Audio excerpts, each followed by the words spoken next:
सो guys, cloze test, passage, PQRS, active passive, direct indirect, ये 5 portion आपको आजकल बहुत परेशान कर रहे हैं। मैं बहुत देख रहा हूँ बच्चे, अलग से बच्चों के मैसेज आ रहे हैं। Cloze test, passage, PQRS, active passive और नरेशन। स्पेशल बच्चों की डिमांड है कि सर आप इन पर वीडियोस बनाना शुरू करें। देखिए गाइस, वीडियोस तो मैं आपको प्रोवाइड करा ही दूंगा, बिल्कुल बेफिक्र रहिए। हम लोग बैठे इसलिए हैं आपके लिए, मदद करने के लिए। लेकिन वीडियोस मैं आपको प्रोवाइड कराना शुरू करूँ उससे पहले आपसे कुछ बातचीत हो जाए। देखिए गाइस, टॉपिक्स को आप लोग एक एक करके पकड़ें, ज़्यादा अच्छा रहेगा। देखिए, ये तो मेरी आपको पर्सनली सलाह रहेगी, एग्जाम में इसको तो छोड़ के आना ही नहीं है, ये ध्यान रखें। क्लोज टेस्ट भले एक बार को टफ आ जाए, आप उसको छोड़ सकते हैं, छोड़ना नहीं है। मतलब अगर समय की वजह से या किसी भी वजह से आपको छोड़ना पड़े तो आप क्लोज टेस्ट छोड़ें। पैसेज को एक ज़्यादा मत छोड़ना। पैसेज अगर आपने एक बार पढ़ लिया तो आपको कम से कम 10 में से 7 या 8 नंबर मिलने ही वाले, ये बात ध्यान रखें। आपके वो 7 और 8 मार्क्स कहीं नहीं जाने वाले अगर आप ढंग से पैसेज को पढ़ लेते हैं तो। लेकिन बात ये है गाइज कि क्लोज टेस्ट में कैसे स्कोर बढ़ाया जाए, क्लोज टेस्ट को कैसे इंप्रूव किया जाए। बाकी सब चीज़ें तो मैं इंप्रूव करा ही दूंगा, लेकिन क्लोज टेस्ट में कैसे इंप्रूवमेंट लाया जाए, ये सबसे बड़ा सवाल आज का मेरा ये है। देखिए गाइज, मैं आपको अपनी प्लानिंग के हिसाब से बता ही चुका हूँ पहले भी कई बार कि क्लोज टेस्ट को करने के लिए सबसे पहले ये 3 चीज़ें जरूरी हैं आपके पास में। वह है आपका फ्रेजल वर्ब। क्या है गाइज? Phrasal verb. दूसरे नंबर पर है गाइज आपका फिक्स्ड प्रेपोजिशन, और तीसरे नंबर पर है हमारा आपका जो मैं क्लोज टेस्ट के ट्रिक्स दे रहा हूँ आपके टॉप 100 बैच में वो। यस गाइज, वो सब चीज़ें, ये 3 चीज़ें तो मैं आपको प्रोवाइड करा ही चुका हूँ। ये वीडियो मेरी अलग से है, इसकी वीडियोस मैं दे रहा हूँ और इसको भी मैं आपको टॉप 100 बैच में प्रोवाइड करा ही रहा हूँ। यस गाइस, इस बैच में मैंने कहा था, बच्चे बहुत सारे बोलते हैं कि सर जोड़ दीजिएगा। देखिए, जोड़ने के लिए मैंने इसकी शर्तें हैं कुछ टॉप 100 बैच में, तो आप मुझे मैसेज कीजिएगा, बता दूँ हम आपको। तो फिलहाल तो बात करते हैं क्लोज टेस्ट में स्कोर कैसे बढ़ाया जाए। गाइज, अक्सर आप लोगों ने क्लोज टेस्ट सोल्व किए होंगे घर पे बैठ करके, आप लोग कहाँ कमी करते हैं जरा उसको देखिएगा मेरी तरफ से आज आप। यस गाइज, आप जब क्लोज टेस्ट करते हैं, आपको एक कुछ भी सेंटेंस दे दिया, फिल इन द ब्लैंक दे दिया, फिर सेंटेंस दे दिया, उसके बाद उसने आपको 4 ऑप्शन दे दिए, और मान लीजिए ये आपका टेस्ट जो है वोकैबुलरी बेस्ड है। क्या आपका ये वोकैबुलरी बेस्ड है? उसने आपको यहाँ पे 4 ऑप्शन दे दिए, यहाँ कोई वर्ड दे दिया, यहाँ कोई वर्ड दे दिया, यहाँ कोई वर्ड दे दिया, यहाँ कोई वर्ड दे दिया। देखिए, थोड़ी मेहनत कीजिए। आप घर पर सिर्फ चाहे 1 या 2 ही क्लोज टेस्ट कीजिए, लेकिन उस पर मेहनत कीजिए। आप लोग सोचते हैं कि मैं एक दिन में दुनिया बदल दूंगा, एक दिन में दुनिया नहीं बदले जा सकती। बच्चों, ध्यान देना। देखिए, क्लोज टेस्ट पर अगर आपको पकड़ बनानी है तो सिर्फ एक दिन में कुछ नहीं होने वाला है, समय के साथ ही सारे काम हुआ करते हैं। एक दिन में आप 18 साल के नहीं हो गए थे। यस, आपने एक दिन में 10वीं नहीं कर ली थी, आपने एक दिन में 12वीं नहीं कर ली थी। सारे काम समय के हिसाब से हुआ करते हैं। अपनी रेस से अपने काम चलते रहने चाहिए।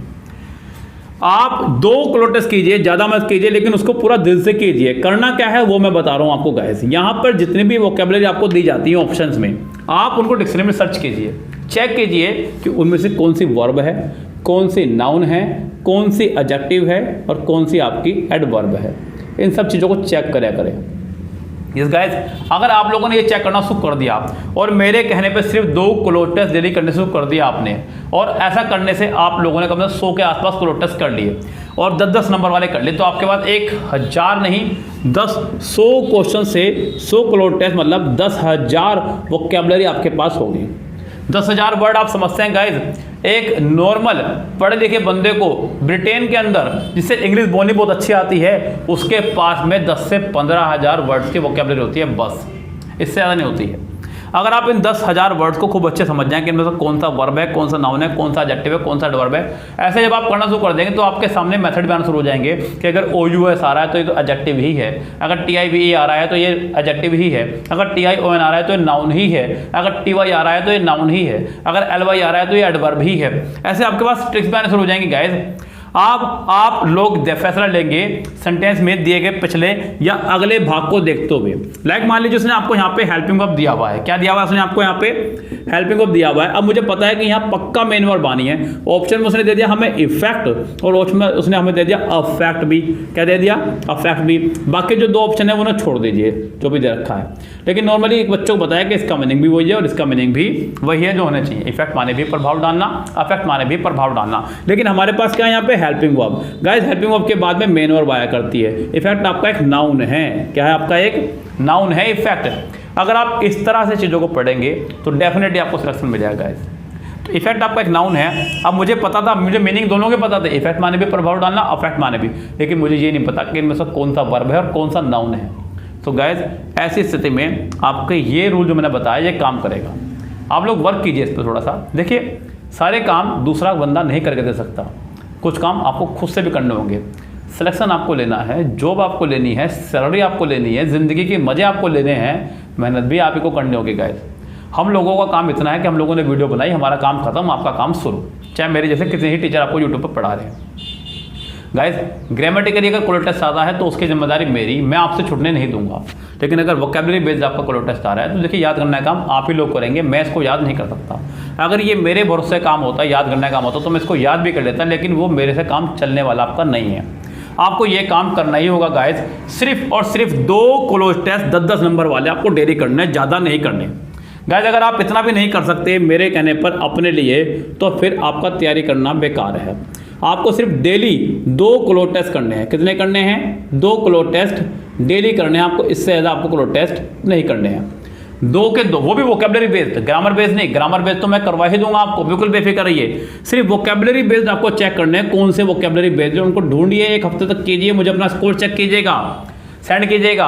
आप लोग उनको लिखेगा कौन सा वर्ब है, कौन सा नाउन है, कौन सा एडजेक्टिव है, कौन सा एडवर्ब है, कौन सा कंजक्शन है, कौन सा प्रीपोजिशन है, सब कुछ लिखेगा और फिर आप लोग बताइएगा क्या इंप्रूवमेंट आपको लगा।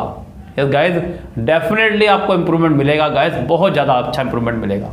देखिए अभी भी बहुत अच्छा खासा समय है हमारे पास। पूरा सितंबर के 10 दिन बचे हुए हैं, लगभग 7 दिन आज बच गए हैं। अक्टूबर के पूरे 30 दिन बचे हुए हैं और नवंबर के हमारे पास में लगभग 10 से 15 दिन बचे हुए हैं। 50 दिन हमारे पास अभी भी पूरे बचे हुए हैं। सेव 50 दिन में 100 कोलोर टेस्ट, 10,000 वोकैबुलरी हमारी हो सकती है अगर हम चाहें तो।